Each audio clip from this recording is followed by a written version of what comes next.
good or bad for democracy? How do you use it to rebuild trust instead of just doing press releases?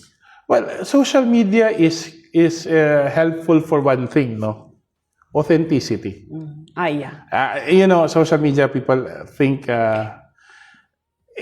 yes, there are abuses in social media. There have been certain fake news, all this, no? But I have to give credit to social media for one thing. It's really requiring authenticity from politicians. Before kasi, whatever we write in the press release is already what you get. People don't look for that anymore. When you talk about helping the poor, they need to see you with the poor. You want to be a champion for education, they need to see you on the ground, di ba? Di rin nag-iba na that standards eh. Di ba? And that becomes a challenge for us to do better. I think rather than looking at social media as a threat, and I do accept there are some boundaries needs to be clarified, some boundaries needs to be fine-tuned, no? Labi na kung hain ba din iton fake news, hain ba din iton abuso na iton social media. Pero, sari ko pa man, ayaw tayo ito pagtagihin, kumbaga, ayaw kita padara iton, kumbaga atong pinulungan, pero kita aliwat, yan na, mga politiko, di na kami pwede, hindi kami ginukoy la. Balito.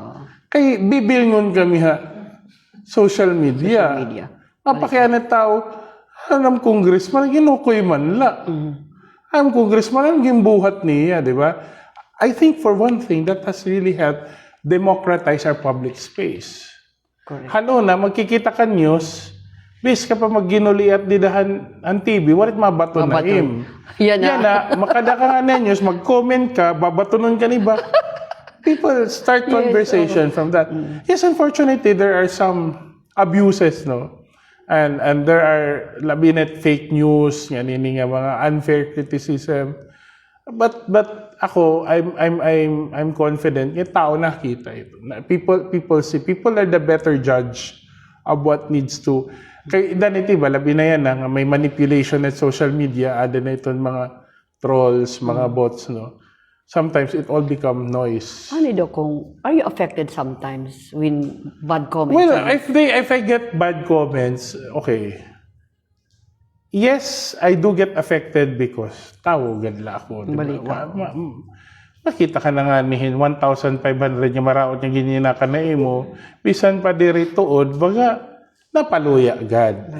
But the thing is, you signed up for that eh. Diba? So you took up public service and you can choose to like only the job when people like you. I mean that's the bitter pill to swallow. Hindi ka pwede magsinga politiko lang ako kung maruruya ka at mayayakan ni tawa akon. Because even if they were not true, it's always good to hear that side of the story that you might not know. Because no matter how good your intentions are, Ate Miriam, ako natod ako, there's always room for improvement. Correct. So when I read all these things, bisan kung diri tuod, I realize, these are the things that I should avoid. Kung may daman ka matuoran, then these are the things that I should do better. It's really dependent imo handling. Do I get affected? Do I get tired? Yes. Pero this is what I signed up for, diba? So, It's a party list, so you represent marginalized sectors nationwide. How do you balance national duties versus making sure Eastern Visayas doesn't get left behind? Okay. Yes, it's true. Eastern Tingog has been working nationally. But I know it. The reference point is always Eastern Visayas. Yes. So, kung may daka hospital, may daka pasyente, ito yung pasyente to ICU, may daka nga naghatag ito yung treatment, quality of treatment ito, para in ada ICU, maupay, I can tell you that all the other patients in your hospital get even better treatment.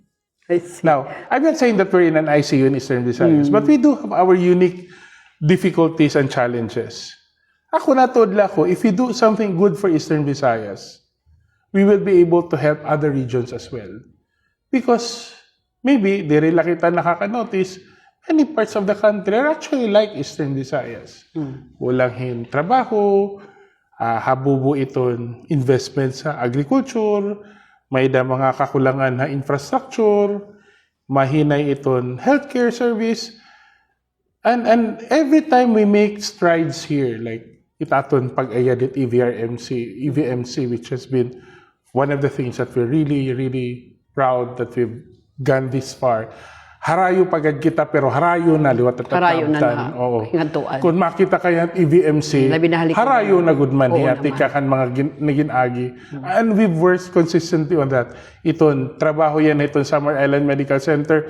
Harayo pa kita, pero kumita ka nit building, damo nagipit na ayad, di ba? So, what I'm saying is, if we're able to do all these things for Eastern Visayas, and we can gradually make lives better here, I can fully say that we can do the same for other parts of the country. Congressman, if